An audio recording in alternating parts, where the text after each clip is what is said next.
Hello, welcome to Robert Martinez's AI and Education presentation, Didactics and Dangers, for Info 287, Practicum 2. What is AI? So in order to understand the dangers that and ethical considerations that are involved in putting AI in education, we have to learn what exactly AI is. According to Louisiana State University, AI is computer technology that tries to mimic human human level decision-making processes, cognitive functions, using an array of extremely powerful chips, and that enables problem solving based on vast amounts of data sets. LSU also goes on to say that there's different types of AI, deep learning, machine learning, and that they try to use this vast amount of data to make predictions, decisions, or classifications based on the training data, trying to approximate or reach the level of human level intelligence. So AI works with using large data sets and special powerful GPU chips that structure the AI with different learning models like machine learning, neural networks, gaming theory, natural language processing, and deep learning. All these algorithmic structures enable the computer to make decisions based on this training data, approximating human level intelligence. So how is AI used in the classroom? AI has a place in the classroom. I myself am a middle school English teacher, and I have encountered AI already. For the past couple of years, students using AI for various purposes. So in the classroom, it has a place. The key that I want to emphasize is that teachers, parents, administrators need to stay one step ahead of how these kids are using AI in the classroom, and also learning how they want to use it in the classroom so that we can make it part of the curriculum. Research, we can use AI for research. Google Gemini, ChatGPT, chatbots, things like this, to ask research questions and investigate responses. Writing, AI helps students to write, can also cheat for them, write something for responses for them. Using it for brainstorming, using AI to investigate ideas, come up with new content. And then gaming. Games are a huge part of what I do in the classroom to get kids interested in what I'm trying to teach. And also as a learning tool. Games are a very effective learning tool. When used appropriately, AI and gaming is very popular with the kids. They love it. Research, students can use ChatGPT, Google Bard, or Gemini to answer questions, write content for them. But this removes the cognitive load and educational process for them if they use that to cheat. I have encountered students writing papers or submitting papers that are obviously not written by them because I have them write in class. I know what their writing skills are, and when they turn something in that the AI does, it's very obvious to me. Also, they can may inadvertently plagiarize. They may not cite content because AI gives it to them, so they don't cite the AI. So the key here is to allow students to use AI, teach them how to use AI, but critically. They have to critique and improve on the AI data, cite it, and make sure they are reflecting a critical perception of AI, as it can be biased. It can make mistakes. It is not perfect. Teachers use AI for grading. Software like CodeGrader and EasyGrader to grade submitted work. There's ethical considerations here too. AI is based on the data that it's only as good as the data that it uses to train itself. So there can be biases that may bias the outcome of the grading based on any number of factors, and may assign grades in that process. So this could cause the students harm ethically by assigning them unfair grades. So the solution is that we have to keep monitoring the outcomes of these AI software programs for grading, and regular review of the AI training data and algorithms by the software companies, the third-party software companies that put out these products. AI is also important with assignments. So kids are gonna, well, they already are using it, but kids are quick to adopt technology. It's gonna get in the classroom. They're gonna use it. So teachers, administration, students, parents have to stay ahead of the students in that respect. So one way we can do that is incorporating AI into the assignments and the curriculum that we're already planning, by teaching it critically. Critique the AI data, compare and contrasting results with manual research. Ethically, we can't let AI become the teacher. AI makes it easy to delegate teaching and grading to computers, and teachers are overworked and stressed out enough as it is. And so it seems it's a very seductive lure to be able to do that. But students need to be taught these critical thinking skills with regards to AI to protect themselves, protect them from any ethical violations of having their data, their privacy abused, or to be cheated out of a good education.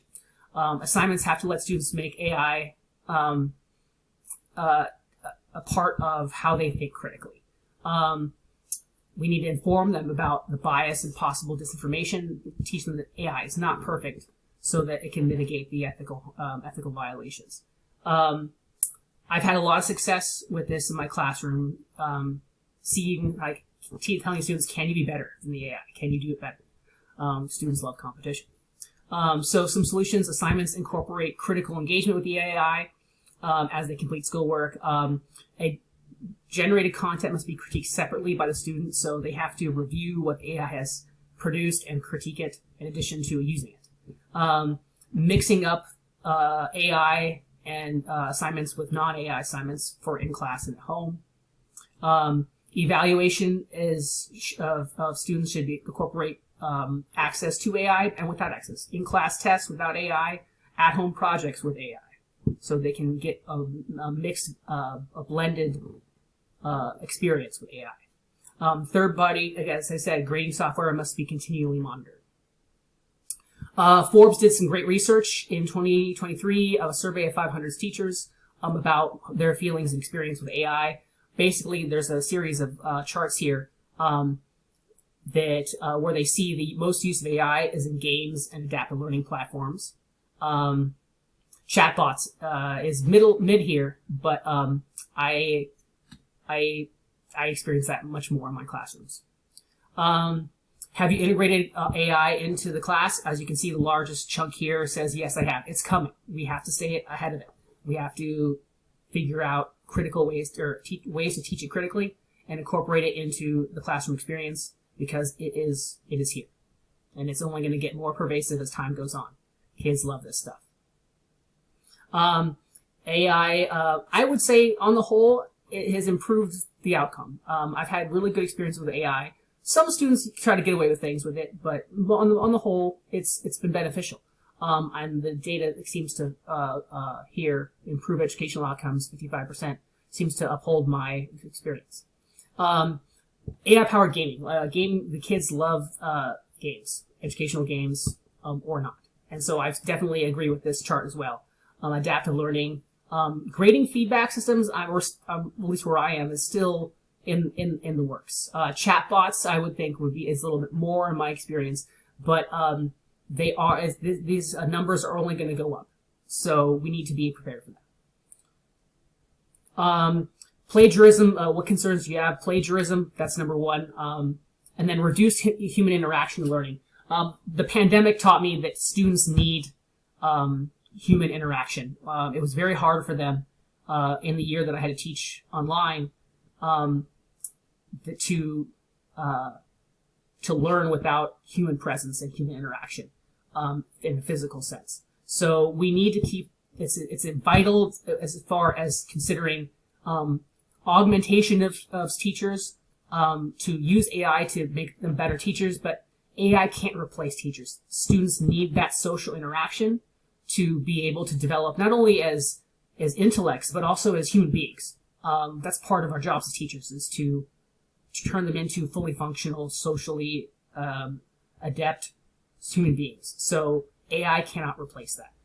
So plagiarism, yes, it's a concern, but if we teach AI critically, we can mitigate that as far as an ethical violation, harming them by withholding an education they need. and then also preventing AI from harming them by removing human interaction, which they need to socially develop.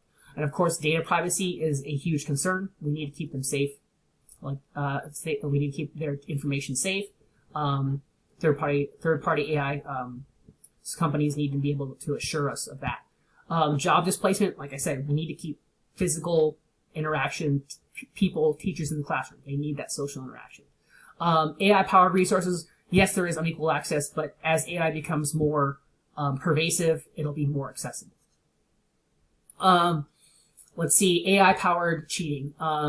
Written assignments, yes, I agree with this. A lot of them try to use that to cheat, but once they find out that with the curriculum that demands that they produce work in class without the help of AI, that they'll be graded and tested without AI, they tend to fall in line.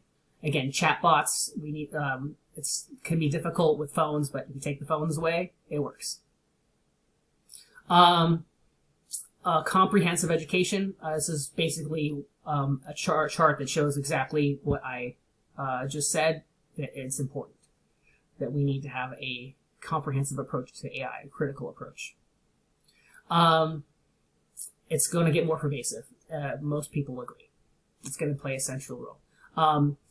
60% say not as a central component, but the students are going to try to make it that. So we need to be prepared, whether or not it's the 60% or the 30%. So recommendations: third-party software needs to be privacy protected. Monitor student and teacher use of AI. Administration needs to. AI can augment but not replace the teachers. They need that social component. Assignments must be critical of AI. They need to be able to contextualize AI as a tool.